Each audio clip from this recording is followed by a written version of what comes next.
신앙 고백 우리 하겠습니다. 나는 전능하신 아버지 하나님 천지의 창조주를 믿습니다. 나는 그의 유일하신 아들 우리 주 예수 그리스도를 믿습니다. 그는 성령으로 잉태되어 동정녀 마리아에게서 나시고 본디오 빌라도에게 고난을 받아 십자가에 못 박혀 죽으시고 장사된 지 사흘 만에 죽은 자 가운데서 다시 살아나셨으며 하늘에 오르시어 전능하신 아버지 하나님 우편에 앉아 계시다가 거기로부터 살아있는 자와 죽은 자를 심판하러 오십니다.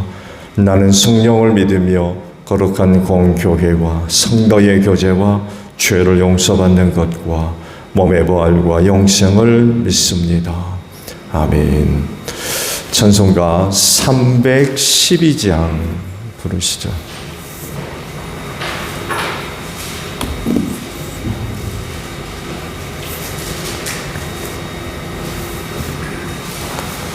찬송가 312장이에요.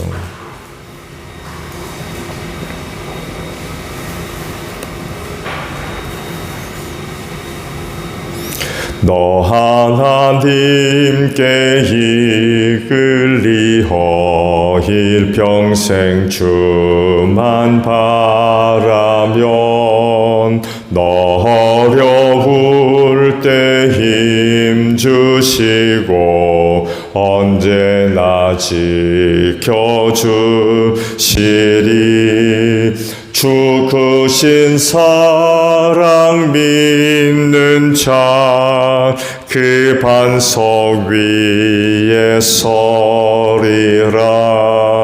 너 설레는 맘 가다듬고 희망 중 기다리면서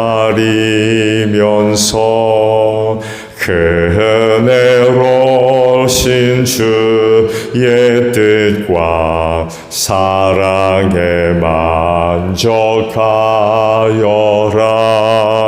우리를 불러주신 주 마음에 소원하신다.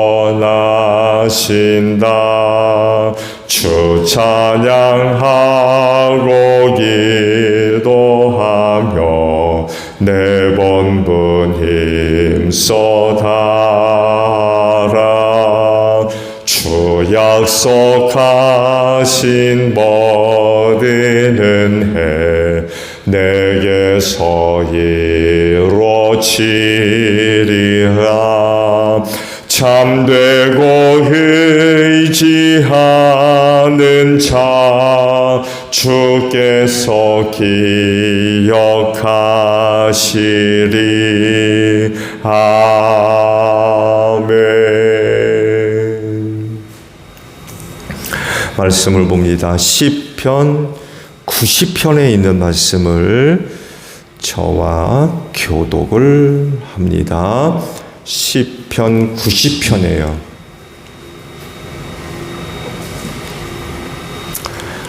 시편 90편의 말씀을 저와 교독을 하죠.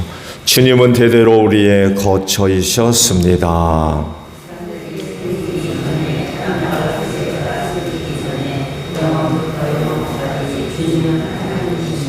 주님께서는 사람을 티끌로 돌아가게 하시고 죽은 인생들아 돌아가거라 하고 말씀하십니다.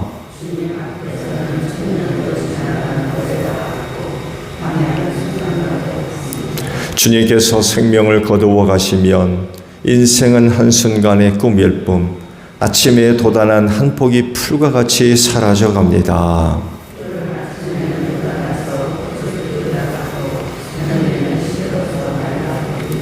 주님께서 노하시면 우리는 사라지고 주님께서 노하시면 우리는 소스라치게 놀랍니다.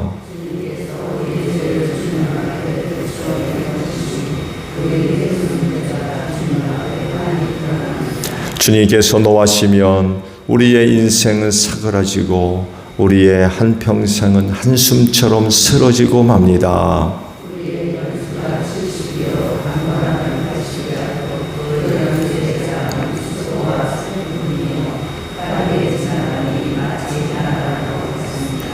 주님의 분노의 위력을 누가 알 수 있겠으며 주님의 진노의 위세를 누가 알 수 있겠습니까?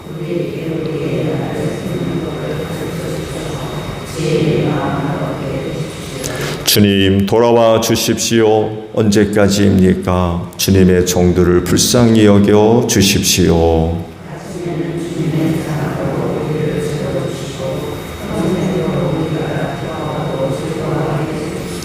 우리를 괴롭게 하신 날수만큼 우리가 재난을 당한 횟수만큼 우리에게 즐거움을 주십시오.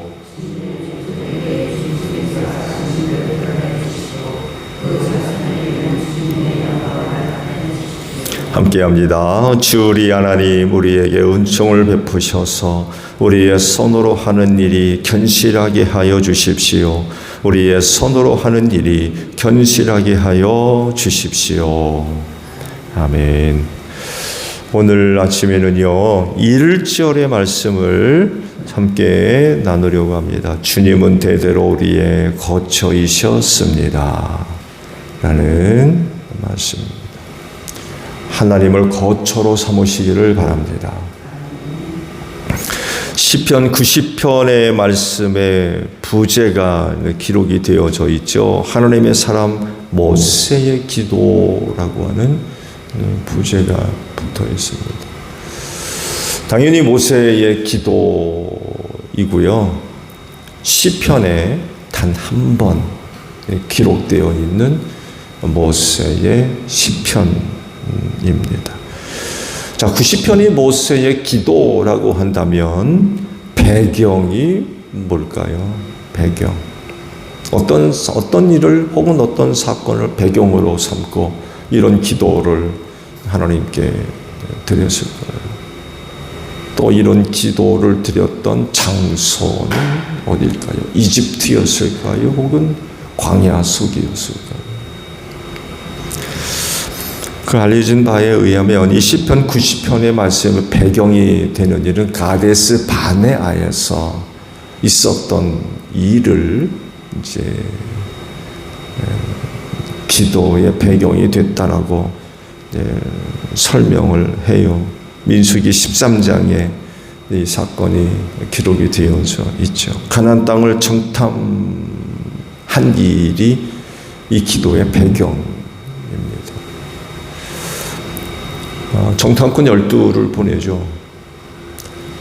근데 돌아와가지고 여호수아와 갈렙만이 믿음을 갖고 그 땅을 바라봤고, 그래서 그 땅에 대한 이야기가 아주 긍정적입니다. 근데 10명은 여호수아와 갈렙이 보고한 것과는 전혀 다른, 반대되는, 그러니까 그 땅에 대해서 악평하는 그런 보고를 하게 되죠. 근데 백성들이 이 10사람의 보고를 듣고는 난리가 났죠. 이거를 보신 하나님이 이스라엘 백성들을 가나안 땅으로 바로 이끌어들이지 않으시고 거기서 광야길로 돌아가게 하시죠. 40년 동안 그 가나안 땅을 40일 동안 정탐하게 하셨는데 하루를 1년씩 계산해가지고 광야길로 돌려 보내시죠. 40년 동안 돌아다니게 하시면서 출애굽 1세대 사람들 그 광야에 전부 묻어버리십니다. 살아남은 사람은 단 2사람이었죠. 여호수아와 갈렙.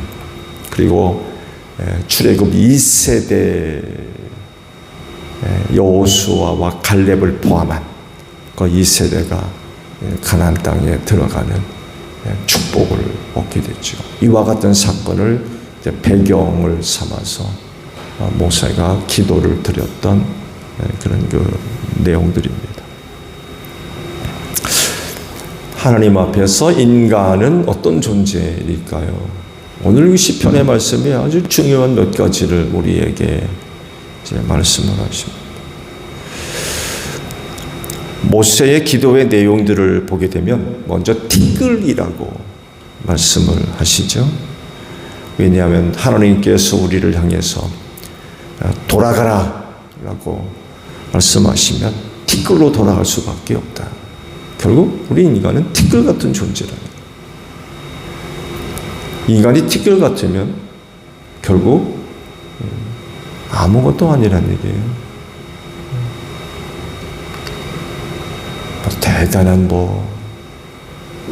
존재처럼 보이지만 티끌로 돌아갈 수밖에 없는 아무것도 아닌 그런 존재라는 거죠. 아무것도 아닌 존재가 뭘 이렇게 잘났는지 하나님 앞에서 얼마나 교만을 떠는지 몰라요.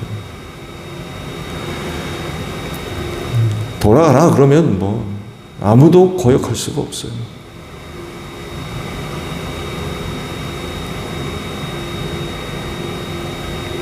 그때는 뒷걸로 돌아갈 수밖에 없어요. 한순간의 꿈,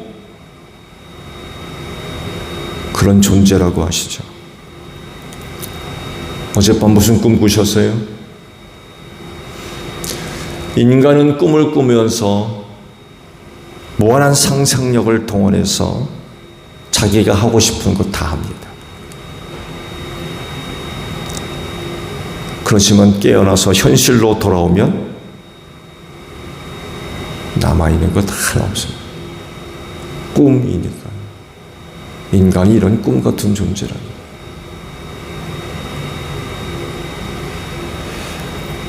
아침에 돋아난 한 폭이 풀과 같다라고 표현을 하고 있죠.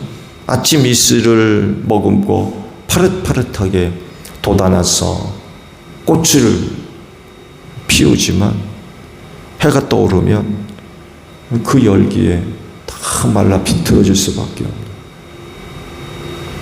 그런 존재 같은 게 인간이라는 거죠. 화려한 그 어떤 것을 갖고 뭔가를 이룰 것 같은 그런 그 존재지만 해만 떠오르면 말라 비틀어질 수밖에 없는 그런 게 인간이라는 거예요. 연수가 70이고 강건하면 80이라고 이야기를 하죠. 그런데 인간이 사는 것 보게 되면 영원히 살 줄 알아요. 안 죽고 영원히 살 줄 알아요.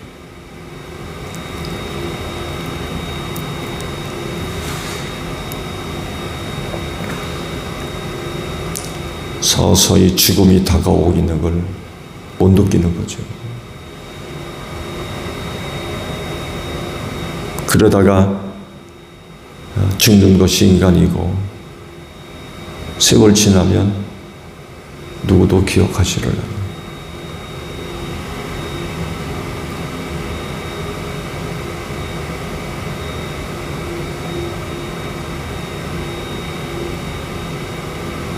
내가 이 세상에 살았다는 것을 누가 기억해 줄까요? 몇 세대만 지나가면 우리의 조상이 누구였는지 기억한 사람 아무도 없어요.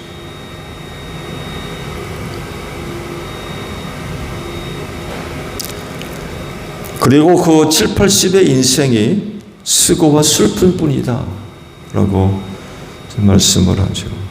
연약하고 부족하기 때문에 그래서 발생하는 수많은 일들이 그 인생을 얼마나 괴롭히는지 몰라요. 수고와 슬픔을 해결해 보려고 나름 여러 가지 방법과 수단을 찾지만 그럼에도 불구하고 어떤 사람도 그 수고와 슬픔에서 벗어날 수 없어요. 그야말로 수고와 슬픔 없는 시간은 잠시뿐이고 또다시 수고하지 않을 수가 없고 슬퍼하지 않을 수가 없고 그게 인간이라는 거예요. 이뿐만이 아니라 그 7, 80이 얼마나 빨리 지나가는지 몰라요. 날아가는 것 같아요. 날아갈 것 같다는 건 거침없이 흘러간다는 얘기예요.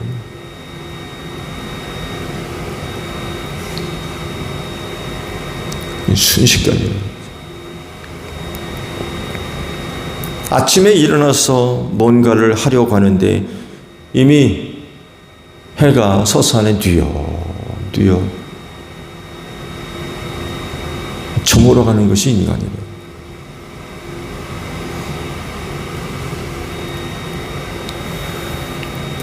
더군다나 하나님의 노하심 앞에 인생은 한순간에 사그라질 수밖에 없는 게 인간이다 라고 모세가 기도하는 거죠. 가데스 바네아에서 그 불신앙의 백성들이 그렇게 하나님 아버지 앞에 범죄하고 하나님한테 그런 그 벌을 받고 난 뒤에 이 안타까운 거죠. 안타까운. 이렇게 살 수밖에 없는 게 인간인데, 이렇게 살 수밖에 없는 게 인간인데, 하나님 앞에서 타락하고 부패해서 하나님의 심판을 받은 그 백성들, 불쌍한 거지. 불쌍한.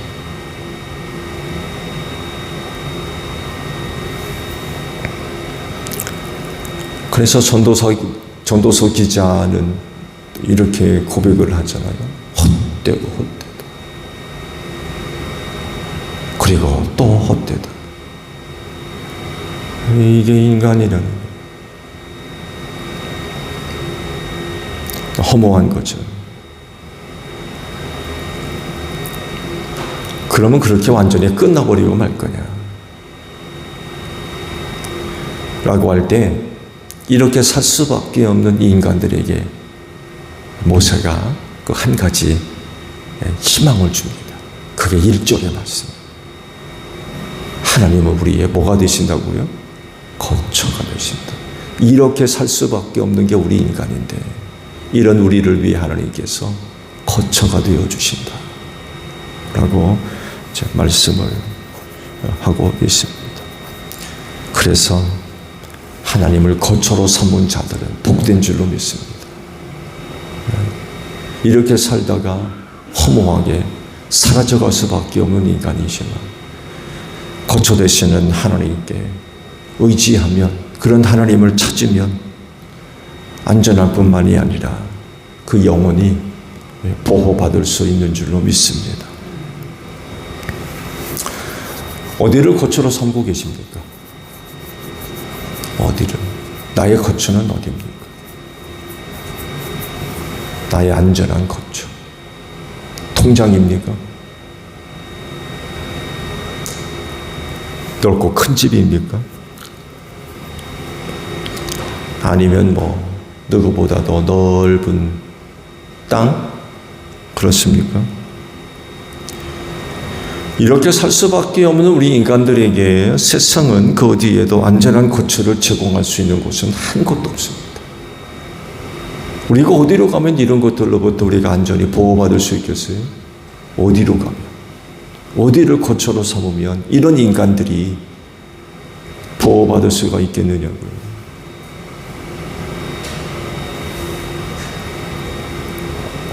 우리에게 참되고 영원한 거처는 하나님밖에 없는 줄로 믿습니다. 그 이스라엘 백성들이 그런 하나님으로 인하여서 살아야 되는데 그런 하나님을 거처로 삼지 않고 하나님 앞에서 그렇게 범죄하고 불신하고 불순종하고 시험하고 원망하고 불평하고 그뜻하면은 이집트로 돌아가자고 그러고 그 하나님으로부터 시작을 하고 그 하나님에 의해서 존재하는 사람들이 그 하나님을 거처로 삼지 않으면 어떻게 살겠다는 거예요. 그 가데스 바네아까지 어떻게 왔습니까? 낮에는 구름 기둥으로 밤에는 불 기둥으로 만나와 메추라기를 먹여주시면서 거기까지 왔는데 그렇게 살았던 백성들이 세상에 그런 하나님을 버리고 그 하나님 앞에서 타락하고 부패하니 그들이 어떻게 되겠다는 얘기입니까? 망할 수밖에 없는 거예요. 그런 그 모습을 이스라엘 백성들이 그대로 보여주죠. 광야 40년 생활하면서 두 사람 제외하고 다 죽거든요. 그게 인간의 모습이다.